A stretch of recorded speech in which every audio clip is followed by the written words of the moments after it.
কোরআন শরীফে আপনি কোথাও পাবেন না আগে নামাজ পড়ো এই কথা বলা হয়েছে। তো গতকালকে এই ভদ্রলোক আমি যখন কথাগুলো বললাম, উনি আমাকে বলতেছেন এইভাবে যদি আপনি বলেন তা মানুষ তো উত্তেজিত হয়ে যাবে। হ্যাঁ, মানুষ তো উত্তেজিত হবেই।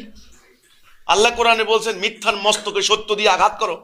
দীর্ঘদিন থেকে লোহায় জং জতে জতে এই মোটা হয়েছে মরিচা। মরিচা কি আপনি আদর করে করে সরাইতে পারবেন না আঘাত করতে হবে?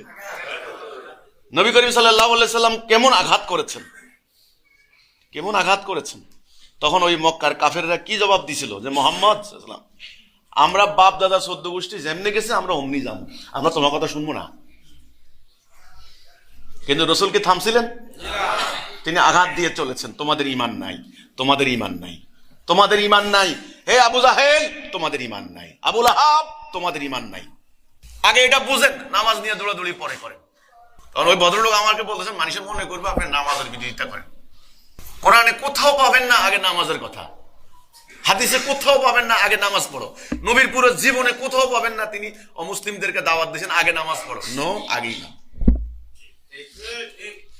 এই ইমানটা কি? এখানেই কথাটা। এখন তো সাধারণ মুসলমানরা মনে করে আমাকে তো ইমান আছে, আমরা তো ইমানদার। তো যদি আপনারা ইমানদার হন তাহলে আল্লাহ কি মিথ্যা কথা বলেছেন?